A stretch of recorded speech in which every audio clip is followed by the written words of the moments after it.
Hi hello friends, ಎಲ್ಲರಿಗೂ ನಮಸ್ಕಾರ. ನಾನು ಸೀತಾ. ನಮ್ಮ ಅಮ್ಮನ ಅಡುಗೆಗೆ ಸ್ವಾಗತ.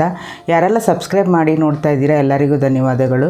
ಯಾರೆಲ್ಲ ಸಬ್ಸ್ಕ್ರೈಬ್ ಮಾಡ್ದಿರ ನೋಡ್ತಾ ಇದ್ದೀರಾ ಈಗಲೇ ಹೋಗಿ ಸಬ್ಸ್ಕ್ರೈಬ್ ಮಾಡಿ, ಬೆಲ್ ಐಕನ್ ಕ್ಲಿಕ್ ಮಾಡಿ. ನಾವು ಹಾಕೋ ವೀಡಿಯೋಸ್ ಎಲ್ಲ ನಿಮಗೆ ನೋಟಿಫಿಕೇಷನ್ ಆಗಿ ಬರುತ್ತೆ. ಇವತ್ತು ನಾವು ಸಿಂಪಲ್ಲಾಗಿ ಫಿಶ್ ಕರಿ ಮಾಡ್ತಾಯಿದ್ದೀರಿ ಮತ್ತಿ ಮೀನಿಂದ. ಅದನ್ನು ಕನ್ನಡದಲ್ಲಿ ತಾರ್ಲೆ ಅಂತ ಕರೀತಾರೆ, ಭೂತಾಯಿ ಅಂತಲೂ ಕರೀತಾರೆ. ನಾವು ಮಣ್ಣಿನ ಮಡಿಕೆಯಿಂದ ಮೀನು ಸಾರು ಮಾಡಿರೋದು. ಅದು ತುಂಬಾ ಟೇಸ್ಟಿಯಾಗಿರುತ್ತೆ. ಅದು ಇವತ್ತು ಮಾಡಿ ನಾಳೆ ತಿನ್ನೋದ್ರಿಂದ ಇನ್ನೂ ಹೆಚ್ಚಾಗುತ್ತೆ ಟೇಸ್ಟು. ಈ ಮೀನಲ್ಲಿ ತುಂಬ ಪೌಷ್ಟಿಕಾಂಶ ಇದೆ. ಈ ವಿಡಿಯೋ ನೀವು ಸ್ಕಿಪ್ ಮಾಡ್ದಿರ ಫುಲ್ಲು ನೋಡಿ. ನೀವು ಮಣ್ಣಿನ ಮಡಿಕೆಯಿಂದ ಮೀನು ಸಾರು ಮಾಡಿ ನೋಡಿ ಹೇಗೆ ಬಂತಂತ ಕಮೆಂಟ್ ಮಾಡಿ.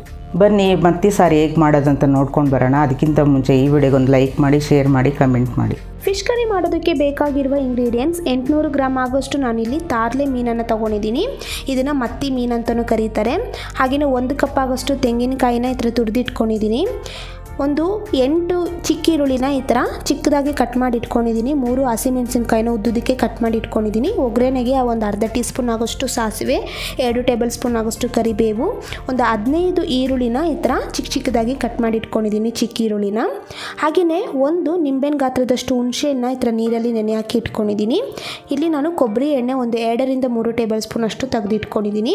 ಬೆಳ್ಳುಳ್ಳಿ ಒಂದು 8 ಬೆಳ್ಳುಳ್ಳಿನ ಈ ಥರ ಜಜ್ಜಿಟ್ಕೊಂಡಿದ್ದೀನಿ. ಹಾಗೆಯೇ 1 ಟೀ ಸ್ಪೂನ್ ಧನಿಯಾ ಪುಡಿ, 1 ಟೀ ಸ್ಪೂನ್ ಆಗೋಷ್ಟು ಕಾಶ್ಮೀರಿ ರೆಡ್ ಚಿಲ್ಲಿ ಪೌಡರ್ ತೊಗೊಂಡಿದ್ದೀನಿ. 1/4 ಟೀ ಸ್ಪೂನ್ ಆಗೋಷ್ಟು ಅರಿಶಿನ ಪುಡಿ, 3 ಟೀ ಸ್ಪೂನ್ ಆಗೋಷ್ಟು ಅಚ್ಕಾರದ ಪುಡಿ ತೊಗೊಂಡಿದ್ದೀನಿ. 1/4 ಟೀ ಸ್ಪೂನ್ ಆಗೋಷ್ಟು ಮೆಂತ್ಯ ಪುಡಿ ತೊಗೊಂಡಿದ್ದೀನಿ. ಹಾಗೆಯೇ ಒಂದು ಅರ್ಧ ಇಂಚ್ ಆಗೋಷ್ಟು ಶುಂಠಿನ ಈ ಥರ ಜಜ್ಜಿಟ್ಕೊಂಡಿದ್ದೀನಿ. ರುಚಿಗೆ ತಕ್ಕಷ್ಟು ಉಪ್ಪು. ಮಾಡೋದು ಹೇಗೆ ಅಂತ ನೋಡೋಣ. ಮೊದಲು ನಾನಿಲ್ಲಿ ಮಿಕ್ಸಿ ಜಾರನ್ನು ತೊಗೊಂಡಿದ್ದೀನಿ. ಇವಾಗ ಇದಕ್ಕೆ 1 ಕಪ್ ಆಗೋಷ್ಟು ತೆಂಗಿನಕಾಯಿ ತುರಿದಿಟ್ಕೊಂಡಿದ್ನಲ್ಲ ಅದನ್ನು ಹಾಕ್ಕೊತಾ ಇದ್ದೀನಿ. ಹಾಗೆಯೇ ಚಿಕ್ಕ ಈರುಳ್ಳಿ ಒಂದು 8 ಚಿಕ್ಕ ಈರುಳ್ಳಿನ ಈ ಥರ ಕಟ್ ಮಾಡಿ ಇಟ್ಕೊಂಡಿದ್ದೆ, ಅದನ್ನು ಹಾಕ್ಕೊಂಡಿದ್ದೀನಿ. ಹಾಗೆಯೇ ಕಾಶ್ಮೀರಿ ರೆಡ್ ಚಿಲ್ಲಿ ಪೌಡರ್ ಹಾಕ್ಕೊತಾ ಇದ್ದೀನಿ. ಇಲ್ಲಿ ನಾನು ಕರೆಕ್ಟಾಗಿ 4 ಟೀ ಸ್ಪೂನ್ ಆಗೋಷ್ಟು ಖಾರ ಪುಡಿ ತೊಗೊಂಡಿದ್ದೀನಿ ಸಪ್ರೇಟಾಗಿ. 1 tea spoon Kashmiri red chilli powder, 3 tea spoon ಆಗೋಷ್ಟು ಅಚ್ಕಾರದ ಪುಡಿ ತೊಗೊಂಡಿದ್ದೀನಿ. ಹಾಗೆಯೇ ಅರಿಶಿನ ಪುಡಿ, ಮೆಂತ್ಯ ಪುಡಿ, ಧನಿಯಾ ಪುಡಿ, ಹಾಗೆಯೇ ಅಚ್ಕಾರದ ಪುಡಿ ಇಷ್ಟು ಹಾಕ್ಕೊಂಡು ಸ್ವಲ್ಪ ನೀರನ್ನು ಹಾಕ್ಕೊಂಡು ಪೇಸ್ಟ್ ಮಾಡ್ಕೊಂಡು ಬರ್ತೀನಿ. ಚೆನ್ನಾಗಿ ಪೇಸ್ಟ್ ಆಗಬೇಕು. ಇವಾಗ ನೋಡಿದ್ರಲ್ಲ, ಇದೇ ಥರನೇ ಸ್ವಲ್ಪ ನೀರು ಹಾಕ್ಕೊಂಡು ಪೇಸ್ಟ್ ಮಾಡ್ಕೊಂಡು ಬರ್ತಾಯಿದ್ದೀನಿ. ಇವಾಗ ಪೇಸ್ಟ್ ಎಲ್ಲ ರೆಡಿಯಾಗಿದೆ. ನೋಡಿದ್ರಲ್ಲ, ಈ ಥರ ಇರಬೇಕು ಕನ್ಸಿಸ್ಟೆನ್ಸಿ, ಚೆನ್ನಾಗಿ ಪೇಸ್ಟ್ ಆಗಬೇಕು. ಇವಾಗ ಇದೆಲ್ಲ ರೆಡಿಯಾಗಿದೆ. ಮಾಡೋದು ಹೇಗೆ ಅಂತ ನೋಡೋಣ. ಮೊದಲು ಸ್ಟವ್ ಹಚ್ಚಿ ನಾನಿವಾಗ ಮಣ್ಣಿನ ಪಾತ್ರದಲ್ಲಿ ಮಾಡ್ತಾಯಿದ್ದೀನಿ. ಅದಕ್ಕೆ ಈ ಥರ ಒಂದು ಕಡಾಯಿಯನ್ನು ಇಟ್ಕೊಂಡಿದ್ದೀನಿ. ಇವಾಗ ಇದಕ್ಕೆ ನಾನು ಕೊಬ್ಬರಿ ಎಣ್ಣೆನ ಹಾಕ್ಕೊತಾ ಇದ್ದೀನಿ. ಈ ಥರ ಮಣ್ಣಿನ ಪಾತ್ರದಲ್ಲಿ ನಾವು ಮಾಡೋದ್ರಿಂದ ಟೇಸ್ಟು ತುಂಬಾ ಚೆನ್ನಾಗಿ ಬರುತ್ತೆ. ಈ ಥರ ನಾನ್ ವೆಜ್ ಆಗಿರ್ಬೋದು, ಮೀನು ಸಾಂಬಾರು ಅಂತೂ ಸಖತ್ತಾಗಿ ಬರುತ್ತೆ ಟೇಸ್ಟು. ಇವಾಗ ನಾನು ಸಾಸಿವೆನ ಹಾಕ್ಕೊಂಡು ಸಾಸಿವೆ ಸಿಡಿದ ಮೇಲೆ ಈ ಥರ ಈರುಳ್ಳಿನ ಹಾಕ್ಕೊತಾ ಇದ್ದೀನಿ. ಈ ಥರ ನಾನು ಈರುಳ್ಳಿ ಚಿಕ್ಕ ಈರುಳ್ಳಿನ ಯೂಸ್ ಮಾಡಿರೋದು. ಚಿಕ್ಕ ಈರುಳ್ಳಿ ಹಾಕಿ ಮಾಡೋದ್ರಿಂದ ಟೇಸ್ಟು ಸಖತ್ತಾಗಿ ಬರುತ್ತೆ. ಇವಾಗ ಇದನ್ನು ನಾವು ಚೆನ್ನಾಗಿ ಫ್ರೈ ಮಾಡ್ಕೋಬೇಕಾಗುತ್ತೆ. ಈರುಳ್ಳಿನ ನೋಡಿದ್ರಲ್ಲ, ಹಸಿ ವಾಸನೆ ಎಲ್ಲ ಹೋಗೋವರೆಗೂ ಫ್ರೈ ಮಾಡಿಕೊಂಡ್ರೆ ಸಾಕಾಗುತ್ತೆ. ಇವಾಗ ನಾನು ಬೆಳ್ಳುಳ್ಳಿ ಹಾಗೆಯೇ ಶುಂಠಿನ ಹಾಕ್ಕೊತಾ ಇದ್ದೀನಿ. ಹಾಗೆಯೇ ಕರಿಬೇವು ಇಲ್ಲಿ ನಾನು 1 ಟೇಬಲ್ ಸ್ಪೂನ್ ಅಷ್ಟು ಹಾಕ್ಕೊತೀನಿ. ಇನ್ನೂ 1 ಟೇಬಲ್ ಸ್ಪೂನು ನಾನು ಲಾಸ್ಟಲ್ಲಿ ಹಾಕ್ಕೊತೀನಿ. ಇವಾಗ ಇದನ್ನು ಸಹ ನಾವು ಫ್ರೈ ಮಾಡ್ಕೋಬೇಕಾಗುತ್ತೆ. ಇದೆಲ್ಲ ಹಸಿ ವಾಸನೆ ಹೋಗೋವರೆಗೂ ಫ್ರೈ ಮಾಡಿಕೊಂಡ್ರೆ ಸಾಕಾಗುತ್ತೆ. ಜಾಸ್ತಿನೂ ಫ್ರೈ ಮಾಡೋಕ್ಕೆ ಹೋಗಬೇಡಿ. ಇವಾಗ ಇದೆಲ್ಲ ಫ್ರೈ ಮಾಡ್ಕೊಂಡಿದ್ದಾದಮೇಲೆ ನಾನು ಪೇಸ್ಟ್ ಮಾಡಿಟ್ಕೊಂಡಿದ್ನಲ್ಲ, ಪೇಸ್ಟನ್ನು ಹಾಕ್ಕೊತಾ ಇದ್ದೀನಿ. ಇವಾಗ ಇದಕ್ಕೆ ನಾನು ಮಿಕ್ಸಿ ಜಾರಿಗೆ ಒಂದು ಸ್ವಲ್ಪ ನೀರು ಹಾಕ್ಕೊಂಡು ಅದನ್ನು ಸಹ ಹಾಕ್ಕೊತಾ ಇದ್ದೀನಿ. ಹಾಕ್ಕೊಂಡು ಚೆನ್ನಾಗಿ ಒಂದು ಸತಿ ಮಿಕ್ಸ್ ಮಾಡ್ಕೋಬೇಕಾಗುತ್ತೆ. ನಾನಿಲ್ಲಿ ಮೀಡಿಯಮ್ ಫ್ಲೇಮಲ್ಲೇ ಇಟ್ಕೊಂಡಿರೋದು, ಹೈ ಫ್ಲೇಮ್ ಕೊಡೋಕ್ಕೆ ಹೋಗ್ಬಿಡಿ. ಅದು ಮೀಡಿಯಮ್ ಫ್ಲೇಮಲ್ಲೇ ಚೆನ್ನಾಗಿ ಬೇಯಬೇಕಾಗುತ್ತೆ. ಇವಾಗ ನಾನು ನೀರನ್ನು ಹಾಕ್ಕೊತಾ ಇದ್ದೀನಿ. ಈ ಟೈಮಲ್ಲಿ ನೀವು ನೀರನ್ನು ಹಾಕ್ಕೊಳ್ಳಿ. ಕನ್ಸಿಸ್ಟೆನ್ಸಿ ನಿಮ್ಗೆ ಯಾವ ಥರ ಬೇಕೋ ಆ ಥರ ನೋಡಿ ನೀರು ಹಾಕ್ಕೊಳ್ಳಿ.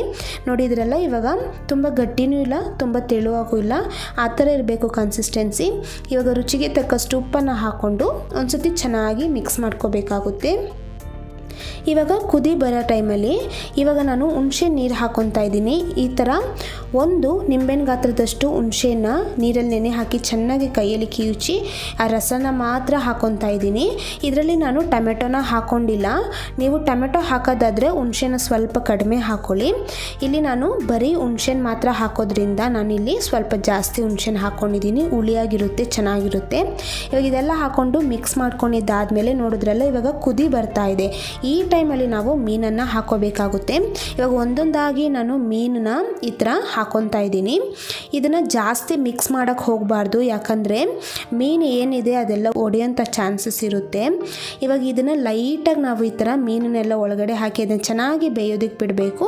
ಹಾಗೆಯೇ ಆವಾಗವಾಗ ಈ ಥರ ಲೈಟಾಗಿ ಹಿಂಗೆ ಮಿಕ್ಸ್ ಮಾಡ್ಕೊತಾ ಇರಬೇಕು. ಇದು ಏನಿದೆ ಪೂರ್ತಿ ಅದು ಮೀನೆಲ್ಲ ಚೆನ್ನಾಗಿ ಈ ಥರ ಬೇಯಬೇಕು. ಅದು ಹಾಗೆಯೇ ಈ ಥರ ಕುದಿ ಬರ್ತಾ ಇರಬೇಕು. ಆವಾಗ ನಾವು ಈ ಥರ ಕೈ ಆಡಿಸ್ಬೇಕು. ನೋಡಿದ್ರಲ್ಲ ಇವಾಗ ಎಣ್ಣೆ ಎಲ್ಲ ಲೈಟಾಗಿ ಬಿಟ್ಟಿದೆ. ಈ ಟೈಮಲ್ಲಿ ನಾನು ಹಸಿಮೆಣಸಿನ್ಕಾಯಿ ಹಾಗೆಯೇ ಕರಿಬೇವನ್ನು ಹಾಕ್ಕೊತಾ ಇದ್ದೀನಿ. ತುಂಬಾ ಚೆನ್ನಾಗಿರುತ್ತೆ ಈ ಮೀನಿನ ಸಾಂಬಾರು. ಒಂದು 10 ನಿಮಿಷ ಮೀನನ್ನು ಬೇಯೋದಕ್ಕೆ ಬಿಟ್ಟರೆ ಪೂರ್ತಿಯಾಗಿ ರೆಡಿಯಾಗುತ್ತೆ. ನೋಡಿದ್ರಲ್ಲ ಇವಾಗ ಮೀನಿನ ಸಾಂಬಾರು ರೆಡಿಯಾಗಿದೆ. ಈ ಮೀನಂತೂ ಮತ್ತಿ ಮೀನು ಅಂತ ಕರೀತಾರೆ, ತಾರ್ಲೆ ಮೀನು ಅಂತ ಕರೀತಾರೆ. ತುಂಬಾ ಆರೋಗ್ಯಕ್ಕೆ ಒಳ್ಳೆಯದು. ಇದರಲ್ಲಿ ವಿಟಮಿನ್ B12, ಕ್ಯಾಲ್ಶಿಯಂ ಹಾಗೆಯೇ ಒಮೆಗಾ 3 ಎಂಬ ಕೊಬ್ಬಿನ ಅಂಶಗಳು ಇದರಲ್ಲಿ ತುಂಬಾ ಇದೆ. ಅದಕ್ಕೆ ನಮ್ಮ ಮೆದುಳಿನ ಬೆಳವಣಿಗೆ ಕೂಡ ತುಂಬ ಉಪಯೋಗ ಆಗುತ್ತೆ. ಹಾಗೆಯೇ ಕಣ್ಣಿನ ಆರೋಗ್ಯ ತುಂಬಾ ಹೆಲ್ಪ್ ಆಗುತ್ತೆ ಫ್ರೆಂಡ್ಸ್. ಹಾಗೆಯೇ ಚರ್ಮಗೂ ಕೂಡ ಕಾಂತಿ ಬರೋದಕ್ಕೆ ಹೆಲ್ಪ್ ಆಗುತ್ತೆ. ಮೀನು ತುಂಬಾ ಒಳ್ಳೆಯದು. ನೀವು ಸಹ ಮನೇಲಿ ಒಂದ್ಸತಿ ಟ್ರೈ ಮಾಡಿ ಹೇಗೆ ಬಂತು ಅಂತ ಕಮೆಂಟ್ ಮಾಡಿ. ಹಾಗೆಯೇ ನಮ್ಮ ಅಮ್ಮನ ಅಡುಗೆ ಚಾನಲ್ನ ಸಬ್ಸ್ಕ್ರೈಬ್ ಮಾಡ್ಕೊಳ್ಳಿ. ಪಕ್ಕದಲ್ಲಿ ಬರುವ ಬೆಲ್ ಐಕಾನ್ನ ಕ್ಲಿಕ್ ಮಾಡ್ಕೊಳ್ಳಿ. ಈ ವಿಡಿಯೋ ನೋಡಿರುವ ಎಲ್ಲ ವೀಕ್ಷಕರಿಗೂ ಧನ್ಯವಾದಗಳು.